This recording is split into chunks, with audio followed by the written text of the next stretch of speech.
YouTube, it's me, Lena, and I'm here today with the best and worst of Ipsy for 2015. I did a video like this for Birchbox. I don't know which one is going up first. I will link the opposite one in each other's description down below when they have both went up. And I probably should have done this in like January, but you know, we get to things when we get to things sometimes, and this is when I got to filming these. And I did really want to do these because I do think it's good, especially when you pay for subscriptions on a monthly basis, to occasionally take stock and see, okay, what did I really like about this? What products did I get that I absolutely hated? And it's like they didn't even pay attention to my preferences. And I've actually decided that after the month of March, I'm going to cancel Ipsy, because even though this is a subscription that's great for building a makeup collection. I know a lot of people have said this, and it's really true. For $10 a month, you can usually guarantee having a bag worth of $40 to $50 worth of makeup. And it's almost always all makeup, or like at least 3 makeup items per bag, if not all 5. So if you want to build a makeup collection, it's great because they send you a lot of eyeliners, they send you a lot of lipsticks, they send you a lot of everything as far as makeup is concerned.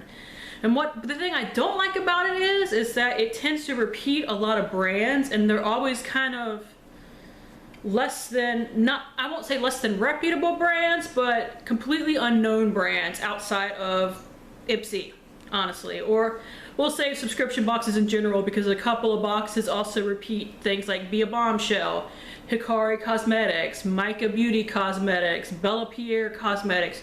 If you guys have gotten Ipsy for a long time, or have just been subscribed to subscription boxes for a long time, you know what I'm talking about.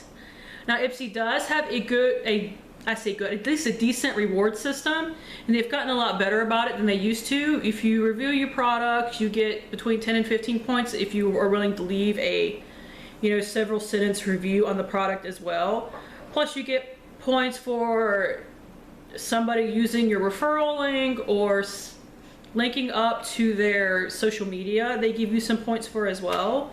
Plus, occasionally, if you log in over the course of the month, they will give you other instances to get a couple of extra points, but about 25 points throughout the month, where they like, what was your favorite product? What product are you most looking forward to? Stuff like that. So if you do get Ipsy, make sure to log in throughout the month, and they will give you some more chances to get a few more points. But anyways, let's talk about what were my favorite and not so favorite products. Unlike my Birchbox one, because you get more full-size items, I have a lot more stuff to actually show you, but I still have stuff that I have to link as well. Now, one brand that they do get fairly often that I actually think is a great brand is the Balm. And I've gotten multiple things from the Balm from them. This is the one in particular that I wanted to talk about.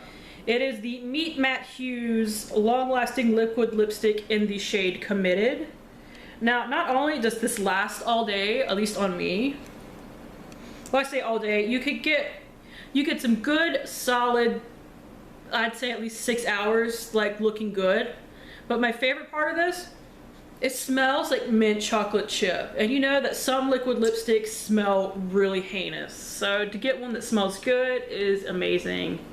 And the Balm, you can usually catch on Haute Look. I'm not sure if these have come to Haute Look yet, but they will eventually. Like, they don't just put discontinued stuff from their line on Haute Look's website. They put a lot of stuff. I will link Haute Look down below as well. But yes, this is a good liquid lipstick formula. And it's, like I said, it smells really good. And speaking of stuff that smells good, I finally last year got something from Delectable. It's another brand that I've never heard of outside of Ipsy, but they make amazing smelling products. And this is their ultra nourishing hand cream with shea butter, coconut oil, and aloe vera.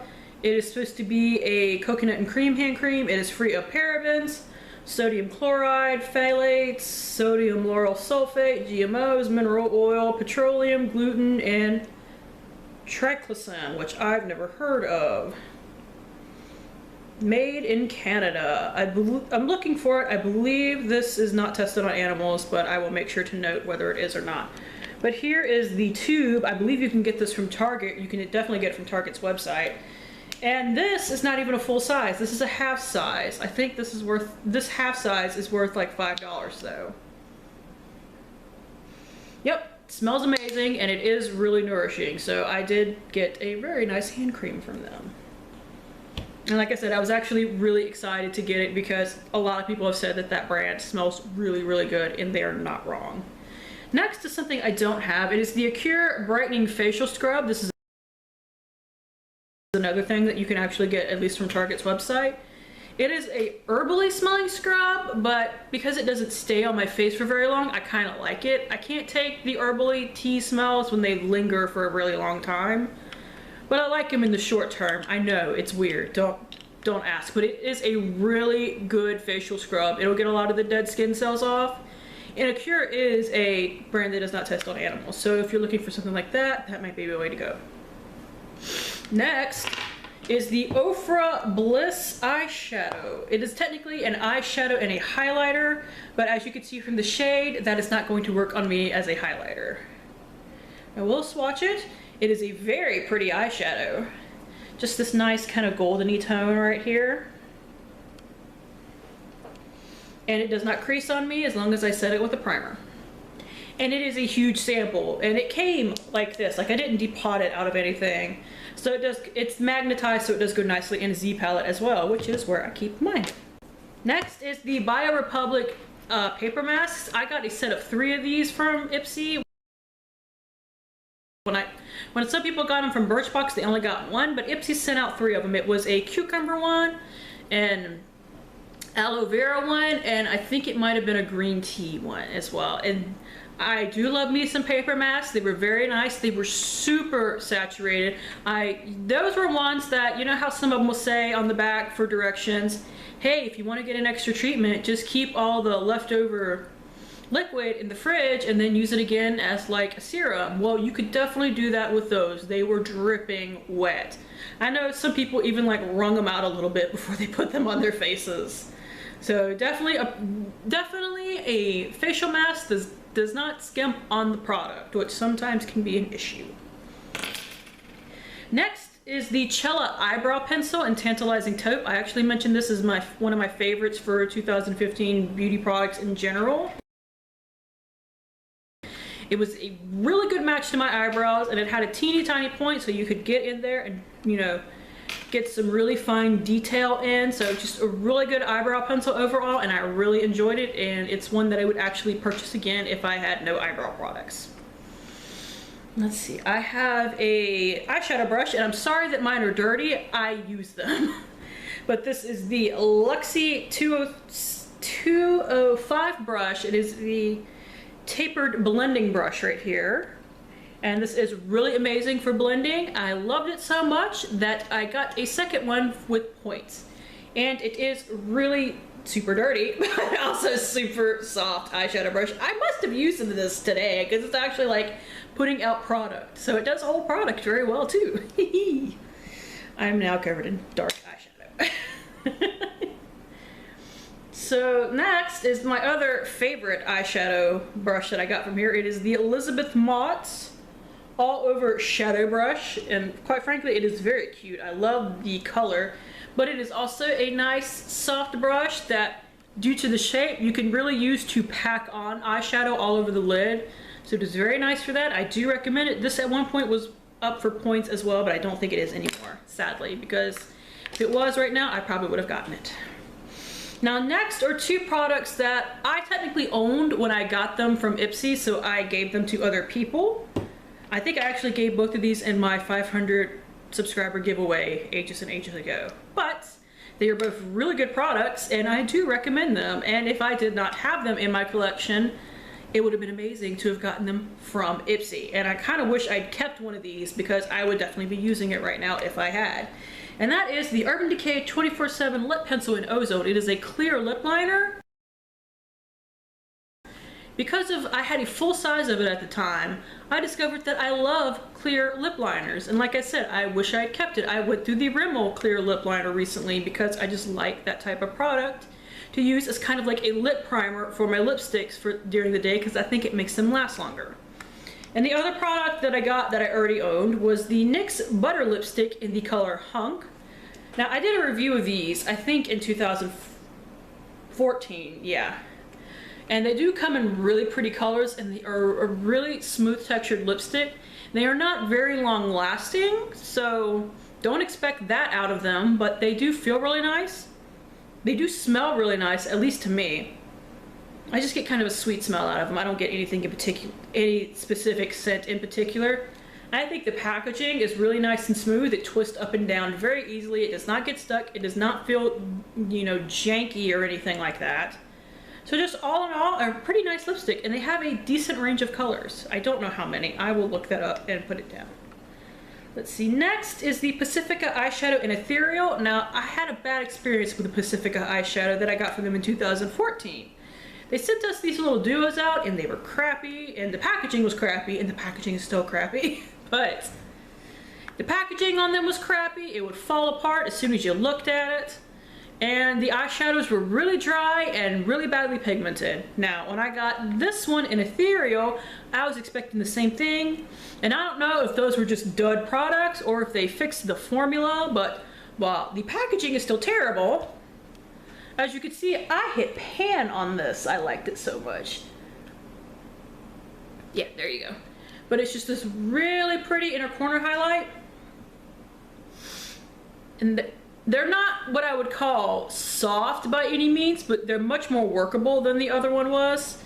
Now, this is because this is such a light color. I don't know how well you're going to be able to see that, but it's a very gorgeous inner corner highlight, and I used it for ages as that. And then I finally switched it out because I hit pan. Let me try using something else for a while. But I would happily use this as an inner corner highlight until it was gone, because it works with a lot of different eye looks. Now, excuse me, I've been talking a lot. The last best product that I have is a nail polish. This is the Julie G nail color in the shade, I don't know what. I will have to put it down below. Like I said, excuse me, I'm starting to lose my voice. But it's this really pretty, super bright pink color. And this is actually very nearly opaque on me in one coat. And that was why I was really impressed with it. And I did get a couple of days of wear out of it before it started chipping really bad, which, as you can see, what I'm wearing right now is not the same case. I need to redo my nails really badly, so I'm sorry if that bugged you. But, you know, and this is a pretty cheap nail polish. You can get this at your local Rite Aid if you have one. If not, I believe Julie G has their own website that you can order online, which is also good. But I think they have a pretty decent range of colors. I think this was started by a YouTuber. Don't quote me on that, but I'm almost positive of that. But as you can see, it is this nice, thick, not super drippy formula. You know, you don't want one that gets too thick and clumpy. It is not like that at all. And like I said, it's nearly opaque in one coat. And here is the brush for those that are curious. I don't think the brush is super special. It's not super big or anything like that, but it's a nice little nail polish, especially for something you can get from a drugstore. And now, of course, we always enjoy the crappy products, because it is fun to hear me complain. All right, first off is something I got in December, and I don't know how anybody likes this, but some people do, and more power to you. This is the Pacifica Power of Love Powerful Color Natural Lipstick. Mine is in Nudie Red. And here it is right here. This is a full size. You can get it for $10. And while the color itself isn't that bad, I don't know why they call it a nudie red, there are two issues with this lipstick. First off, it smells like clay, and I hate that. Yep, still smells like clay. Just had to check to make sure, apparently. But I hate it. I couldn't stand it. And the other reason why I couldn't stand it is because this, I guess, some matte lipsticks do this, but this one did it really badly. It emphasized every single line and every imperfection in my lips and made some that I didn't even think I had. But, so yeah, not for me. And if you top it with a lip gloss, it takes away that effect. But I have told myself something, especially for 2016, I am not going to keep products that I have to do something to make them work. I need to get past that. I am not a broke college student anymore. I don't need to make things work. If something does not work for me, I can pass it on. I can sell it to somebody who does if they want to buy it off my Instagram account. But no, I don't need to keep stuff like this just because I paid for it. And I theoretically paid $2 for this if you count 1 of 5 for the products of Ipsy. So no, I don't need to do this to myself. Like, it's one thing if it's just not bad, if it's just, you know, okay, but this is actually bad, at least to me, both by smell and by consistency. Next is something I did use up. So obviously it wasn't that bad, but it is the Smashbox Full Exposure Mascara. This thing isn't necessarily bad, it was just so disappointing because I've heard so many rave reviews about this mascara, and it's literally called Full Exposure. You're expecting some huge lashes out of that just by name alone. It is the most basic mascara I have ever used. Like, you get no, I got no lift, I got no volume, I got no real lengthening even out of it. So it literally just coated my lashes black and it separated them. I can get a really cheap mascara for that, and because it is Smashbox, I definitely expected more out of it than that because it is expensive. Next is the little NYX eyeshadow trio that we got from them. It was specifically made for Ipsy, apparently. I will insert a picture of it because I have gotten rid of it. And the main reason I got rid of it was the all over lid shade, or what they, you know, what I would assume what they would think you would use as an all over lid shade. Had the worst pigmentation of my life. Maybe not literally, but you know, I know that NYX is kind of a hit or miss quality with their shadows. Their prismatic shadows are amazing, but I know in their regular, like, little single pots line, they can be a little hit or missy. So that trio was definitely a miss. The other two shades were fine, but if the lid shade isn't worth anything, I don't need to keep the trio. Once again, I don't need to keep stuff that I have to force to make work, or I cannot force to make work. Next is the Mica Beauty Eye Primer. It came in a little pot that is apparently like $22 or something crazy like that. And this was one of those primers that no matter what I did, it creased. If I wore it as a primer, it creased. If I wore it as a base with a primer underneath, it creased. If I wore it with or without a base when it was a primer, it creased. So it was just one of those that did not work for me at all. I don't know if I threw it away or if I gave it away or what, but I no longer have it. Like, that's another, like, Mica Beauty is something that I have not had too much good luck with. Some of their eyeshadows have been fine, but everything else I've gotten from them hasn't been very good. And finally, the high-end brand that I just seemingly don't get along with, because both boxes have sent me stuff for them, both Birchbox and Ipsy, and both times I hated the product. This one was the Jouer Essential Lip Enhancer. It is apparently this kind of lip balm that is supposed to plump up your lips a little bit. It was gritty. It was gritty and it was disgusting tasting on top of it, so I threw that out. I was not going to use that. I don't care if it's from Jouer, which is supposed to be this great brand. Nothing I have ever gotten from them has worked for me, so I said no. So anyways, thank you guys for tuning in. I always appreciate it, and hopefully I will see you later. Bye!